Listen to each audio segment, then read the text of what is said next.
ایک پیٹرن آپ نے under article 19 of constitution 19A access to information, وہ ایکسس آپ کو تو ملا نہیں، لیکن اب سپریم کورٹ کے احکامات پہ ناظرین یہ اس میں ہے کیا؟ اس کے چند اہم نکات، ریفرنس 5/2000 جو سپریم کورٹ میں دائر ہوا، اس کے اہم نکات آپ کو اس رپورٹ میں بتاتے ہیں۔ میری کوئی پراپرٹی نہیں ہے پاکستان سے باہر، جہاں تک میرے بیٹے ہیں ان کا لافل بزنس ہے، وہ پراپرلی ریگولیٹڈ ہے، دبئی کے قانون اور دبئی کی حکومت کے پاس سارا ریکارڈ ہے۔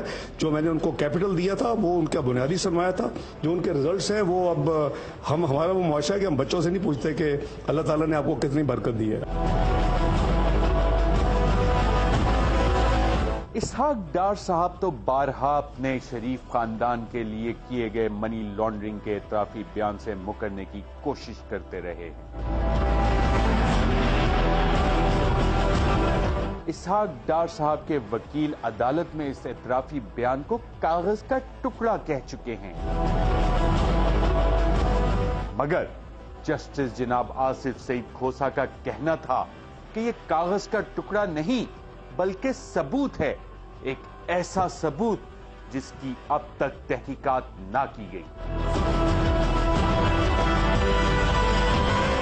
عدالت نے نیب کے چیئرمین کو بھی عدالت طلب کر رکھا ہے تاکہ یہ پتہ چلایا جا سکے کہ آخر ایسا کیا تھا کہ نیب نے اس کیس میں اپیل تک دائر نہ کی۔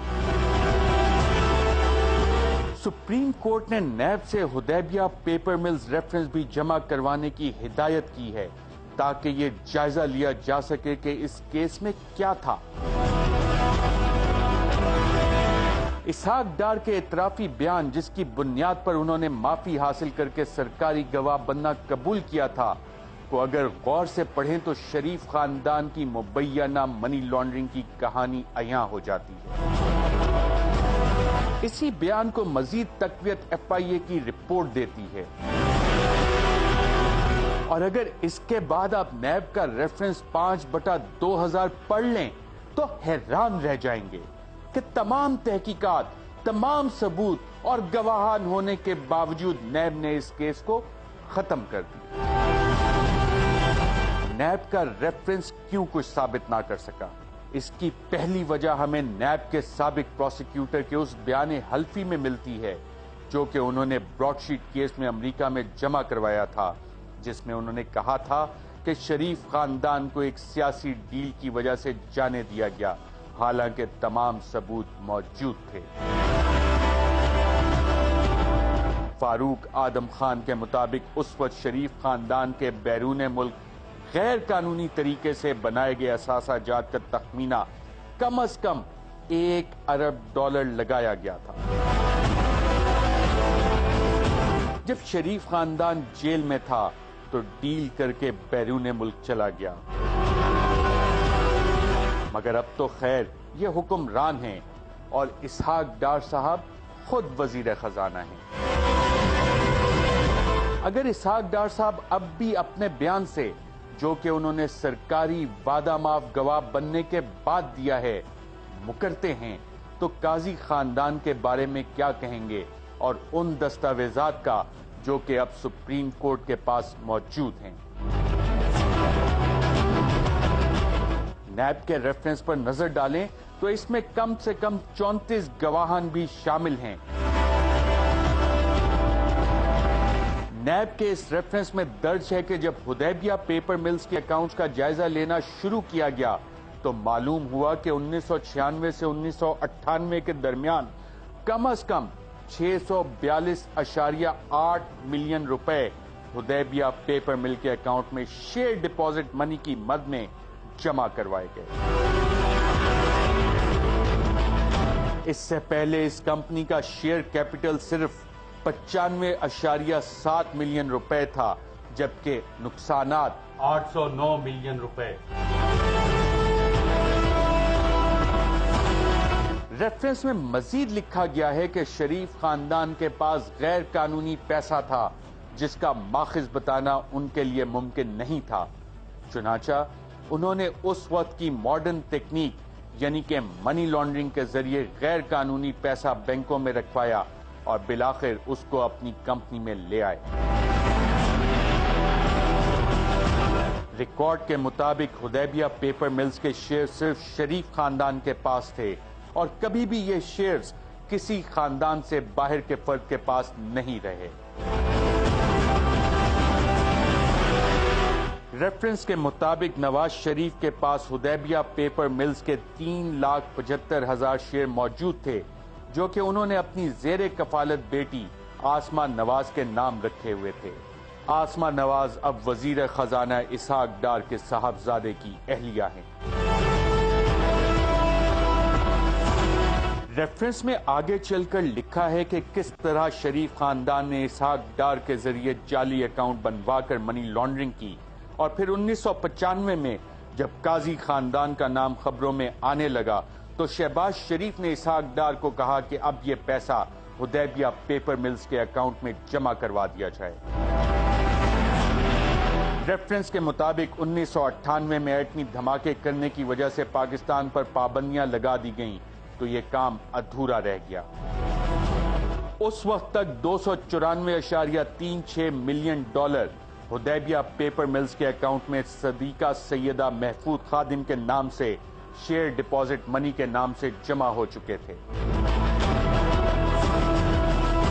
اس کے بعد جو باقی پیسہ بچا تھا ان ڈالر اکاؤنٹ میں وہ بھی پاکستانی روپے میں تبدیل کروا کے حدیبیہ کے اکاؤنٹ میں جمع کروا دیا گیا۔ اس ساری پلاننگ میں نیب کے مطابق شریف خاندان کا کالا دھن اور اسحاق ڈار کا اکاؤنٹنٹ ہونا کام آیا۔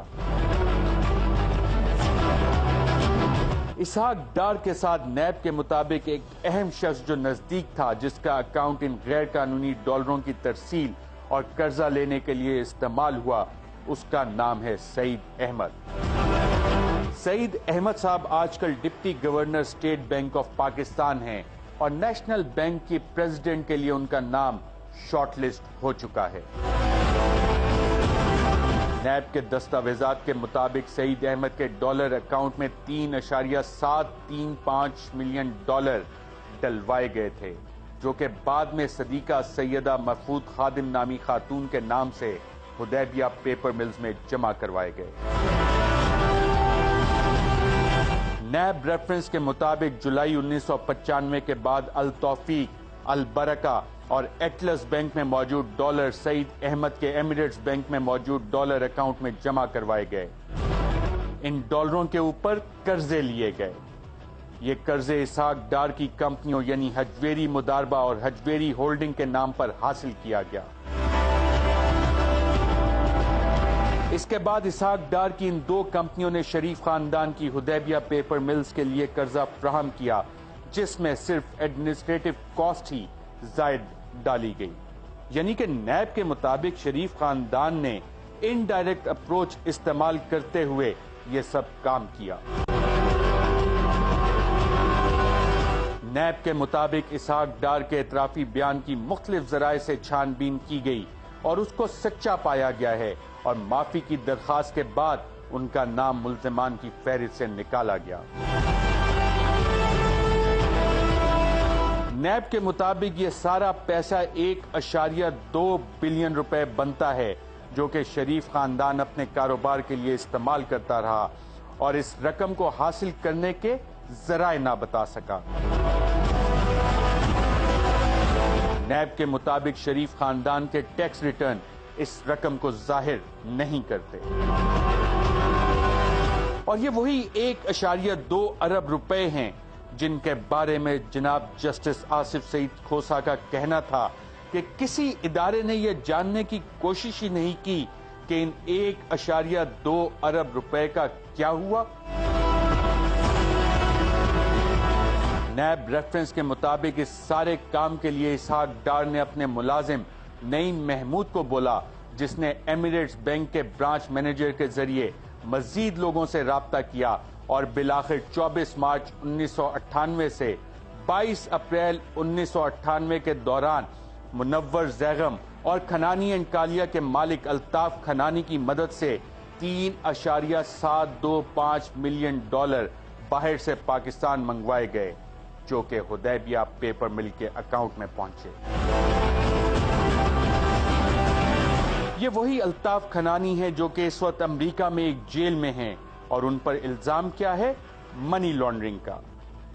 جی ہاں، امریکہ نے ان کو منی لانڈرنگ کرتے رنگے ہاتھوں گرفتار کیا اور جیل میں ڈالا۔ ان کے بھائی جاوید کھنانی کراچی میں خودکشی کر چکے ہیں۔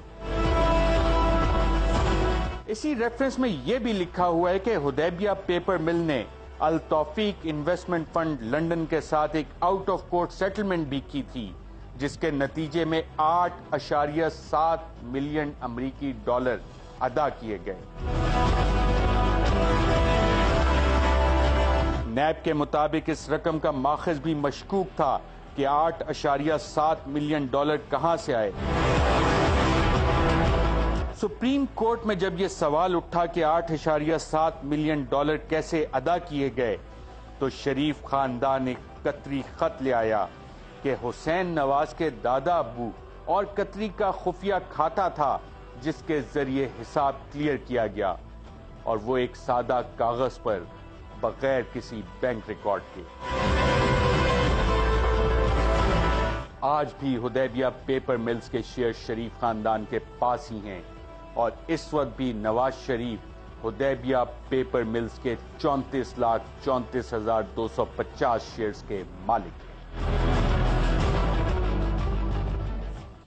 جی ناظرین، آپ نے دیکھا نیب نے جو ریفرنس 5/2000 جمع کروایا ہے، اس کے مطابق یہ ساری تفصیلات وہاں پہ درج ہیں اور اب سپریم کورٹ کے ریکارڈ کا حصہ بن گئے۔